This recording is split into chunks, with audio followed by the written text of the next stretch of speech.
Hot breaking exclusive top যেভাবে আসলে আখ্যায়িত করেন না কেন, is going to be a big news in the world of cricket right now. বাংলাদেশের বিশ্বকাপের ভবিষ্যৎ কি? বাংলাদেশ কি তাদের ম্যাচেসগুলো শ্রীলঙ্কায় গিয়ে খেলবে? Bharat, international cricket council, BCCI and ICC সেই সুযোগটা কি বাংলাদেশকে করে দেবে?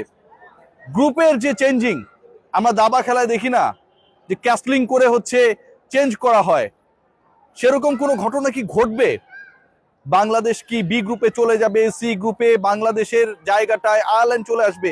এই যে আলোচনাগুলো হচ্ছিল, আইসিসি বাংলাদেশে এলো গেল, ডিসিশন শেষ পর্যন্ত হলো না। বাংলাদেশ ক্রিকেট বোর্ডের অফিসিয়ালসরা যখন সকল আশা ছেড়ে দিয়েছিল, বাংলাদেশ ক্রিকেট বোর্ডের অফিসিয়ালসরা যখন মোটামুটি একটা ডিসিশনে চলে গেছে যে বাংলাদেশের হয়তো এই ওয়ার্ল্ড কাপটায় অংশগ্রহণের সুযোগটা আর নেই, কোনো দিক থেকেই নেই, লজিস্টিক্যাল অ্যাডজাস্টমেন্টের যে ধোয়া তোলা হয়েছে বাংলাদেশের সিকিউরিটি এনশোর করার থেকেও যেন সেটাই সবচেয়ে বেশি প্রায়োরিটি হয়ে গেছে বিসিসিআই এবং আইসিসির কাছে। সেই জায়গায় হুট করে আবির্ভাব ঘটেছে পাকিস্তান গভর্নমেন্ট, পিসিবি, মহসিন নাকভির। আমি সবসময় একটা কথা বলি যে মহসিন নাকভি একটা মাল। এই লোকটা এমন এক মাল যে তিনি এশিয়া কাপের ট্রফি যখন দিচ্ছিলেন, ইন্ডিয়ান ক্রিকেটাররা তার হাত থেকে নেবে না, তিনি ট্রফি নিয়ে লকারের মধ্যে সেটা রেখে চাবি মেরে দিলেন, তালা মেরে দিলেন। তার হাত থেকেই শেষ পর্যন্ত ভারতীয় বোর্ড কর্মকর্তাদের নেয়া লেগেছে, সেটা এসিসির সভায়, ট্রফি নিলে আমার হাত থেকে নাও, না হলে দেব না।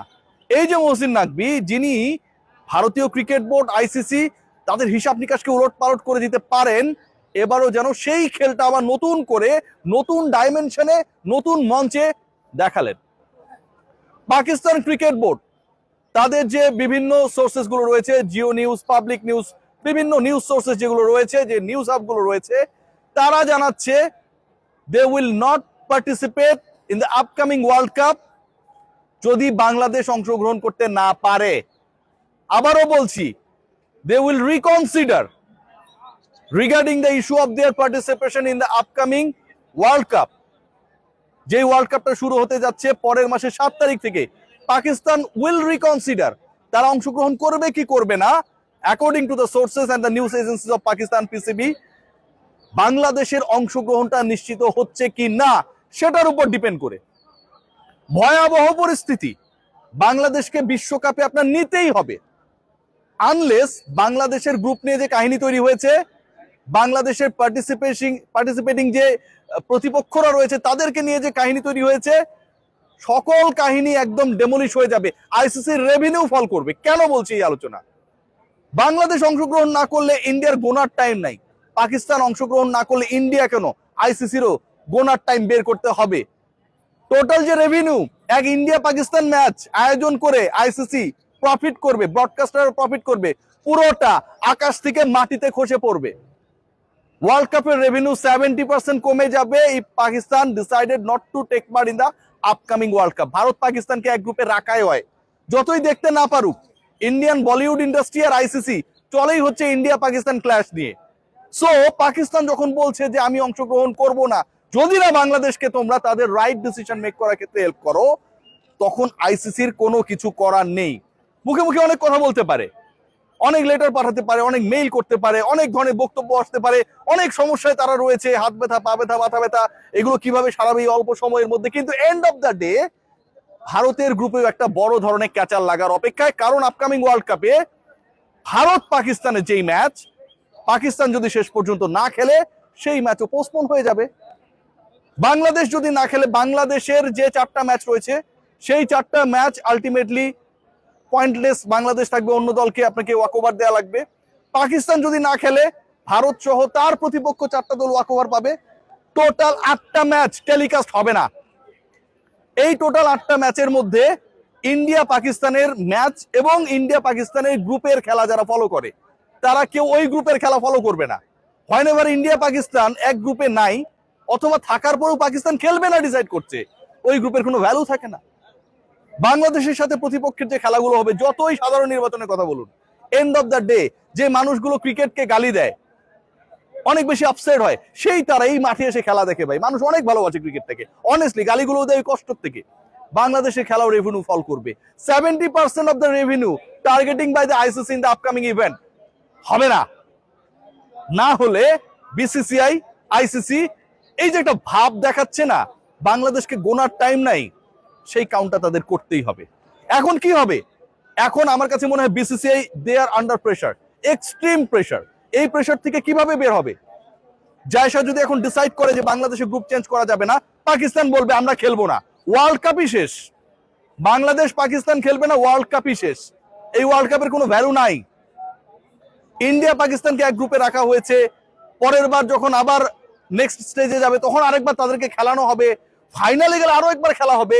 এই যে তিনটা পার্টিকুলার ম্যাচকে টার্গেট করা হয়েছে, এবং যেই 3 ম্যাচ থেকে রেভিনিউ করবে আইসিসি এবং পক্ষান্তরে বিসিসিআই, টোটাল ওয়ার্ল্ড কাপ থেকে যে রেভিনিউ করবে তার 80% রেভিনিউ করবে এই 3 ম্যাচ থেকে। সেটা তো পুরোটাই জিরো হয়ে গেল। বাংলাদেশ ক্রিকেট বোর্ড এবং বাংলাদেশ সরকার, পাকিস্তানি নিউজ এজেন্সি যেটা জানাচ্ছে এখন পর্যন্ত, তারা কন্ট্রাক্ট করেছে পাকিস্তান গভর্নমেন্টের সাথে, পাকিস্তান সরকার কন্ট্রাক্ট করেছে পিসিবির সাথে। So it's not an issue যেটাতে সরাসরি বিসিবি জড়িত। বাংলাদেশ সরকার পাকিস্তান সরকারের সাথে যোগাযোগ করেছে, পাকিস্তান সরকার পিসিবির সাথে যোগাযোগ করেছে। যেভাবে ভারতীয় গভর্নমেন্ট মুস্তাফিজকে বাদ দেওয়ার ডিসিশন নিয়েছে, তারপরে তারা সেটা বিসিসিআই কে জানিয়েছে, ঠিক একইভাবে পাকিস্তান সরকার ডিসাইড করেছে বাংলাদেশ না খেললে তারা খেলবে না, পিসিবি কে জানিয়েছে। মহসিন নাকভি তিনি গ্রহণ করেছেন এই অফার, দে উইল রিকনসিডার। এবং এখন রিকনসিডার আসলে পাকিস্তানও করবে না, বাংলাদেশও করবে না, আলটিমেটলি রিকনসিডার করতে হবে আইসিসি কে। কি রিকনসিডার করতে হবে?